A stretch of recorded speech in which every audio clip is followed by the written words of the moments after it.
भारतले नेपाली सेनामा माओवादी लडाकुहरूलाई समायोजन गर्न लगाएर नेपाली सेनाको गौरवपूर्ण इतिहासमा धब्बा लगाउने रणनीति लिएको थियो, जस अन्तर्गत माओवादीका लडाकुहरूलाई समेत संयुक्त राष्ट्रसङ्घको मध्यस्थतामा प्रवेश गराइएको थियो।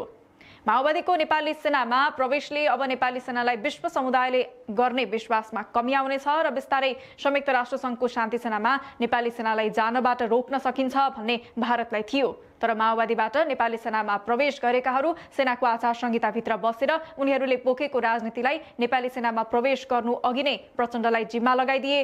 माओवादीबाट नेपाली सेनामा गएकाहरूले देखाएको व्यवहार, उनीहरूले गरेको गैर राजनीतिक गतिविधिले उनीहरू पनि नेपाली सेनामा प्रवेश गर्न पाएकोमा गौरव गर्दै सेनाको अनुशासनमा बसेको देखेर फेरि भारतले गर्न खोजेको षड्यन्त्र असफल भयो। यो प्रहारलाई आजको दिनसम्म नेपाली सेना रोक्न सफल भएको छ। नेपाली सेनामाथि अर्को षड्यन्त्र नरेन्द्र मोदीको पहिलो कार्यकालमा भएको थियो। भारतीय पक्षले नेपाली सेना संयुक्त राष्ट्रसङ्घको शान्ति सेनामा जानका लागि भारतीयहरूको माध्यमबाट जानुपर्दछ भन्ने प्रस्ताव राखेका थिए। सार्कलाई निष्क्रिय बनाएर भारतकै अगुवाईमा पाकिस्तानलाई छोडेर दक्षिण एसियाका मुलुकहरू र एसियाका दक्षिण पूर्वका देशहरू मिलेर एउटा संगठन बनाउने सन्दर्भको विचार विमर्श हुँदा नरेन्द्र मोदीले नै सार्वजनिक रूपमै नेपालको सेना संयुक्त राष्ट्रसङ्घमा जाँदा भारतीयहरूको माध्यमबाट जानुपर्ने कुरा बहसमा ल्याएका थिए। त्यसबेला मोदीको प्रस्तावमा अन्तर्राष्ट्रिय शक्तिहरू सहमत नभइदिएकाले उनको कुरा पनि एक सातासम्म चलेर विश्वको राजनीतिक रङ्गमञ्चबाट हराएर गयो।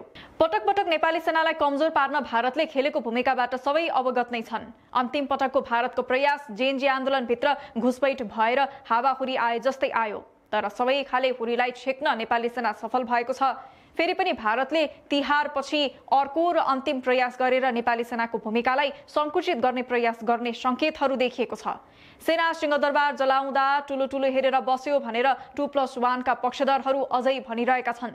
भारतले कोल्टे फेर्ने हो कि भन्ने आशंका बढेर गएको छ।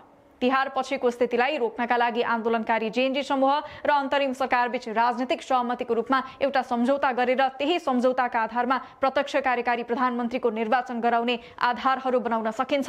समयमै प्रत्यक्ष कार्यकारी प्रधानमन्त्रीको निर्वाचन हुन सकेन भने जेएनजी आन्दोलन 2 हुन्छ।